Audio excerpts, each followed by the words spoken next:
This video is created to help MSB faculty if they wish to create a Blackboard Collaborate webinar room to host an online class or review session. So today this video is just going to show you how do you create that room for the students to come into. And what you can do in there is you can either show slides or there's a whiteboard. I imagine most of the time you'll be sharing a PowerPoint presentation within that room, but how do you set that room up so that students can find it when they log into their Blackboard and your course? So once you've logged into Blackboard, select the course you're teaching that you'd like to host the online chat room within, and you should come to a page like this. And so the first step to creating the Blackboard Collaborate room is on the left. On the bottom, you'll see Course Management as the teacher. And the third option down is Course Tools. So go ahead and select Course Tools. And now it's going to list a long list of tools that are available in Blackboard.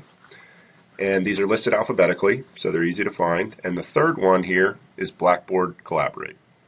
And what we want to do is select Blackboard Collaborate.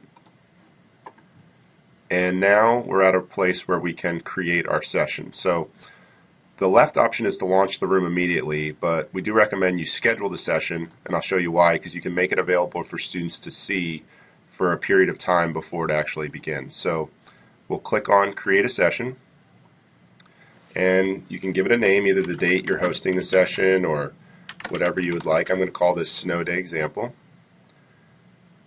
And you do need to give 15 minutes notice here, so I'm going to push this out a little bit. And it does ask me then early session entry. Do I want to let the students come in before the start time? And I would say yes, you do, because that way the students won't get confused. If they click on a session 5 minutes before it's supposed to begin, you want it to be available to them. So it gives you a range of options: 0 minutes, 15, 30, 45, or an hour. 30 is the default, and that seems fine. The rest of the options down below are really a step down into the weeds, and you really don't need them. So once you've named it and you've given it a time to start and you've let the system know how early people can come into your web conferencing room, you hit Save. Okay, and so now you can see down here at the bottom, it's created a session. And so at 10:45, this session is scheduled to begin, and that is how you create the room for the students to come into. So the next video will show you really quickly how to upload your slides to start talking and how to enter the room. But this one was really just to show you how you've created that system. Now the last thing I'll leave you with is, where do students see this room to come into and what you need to let them know? Well, within Georgetown's system, where they've placed the room is up here in the upper left.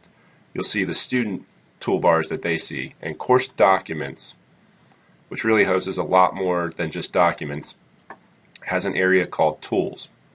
And when you hit that drop down, and this is what students see, there's an option called Blackboard Collaborate. So when a student comes into Course Documents and hits Blackboard Collaborate, this is where they see the course you've created, the Snow Day, the one to come into. So that's where you need to tell your students to go to: Course Documents, and then Tools, and under the drop down, Blackboard Collaborate.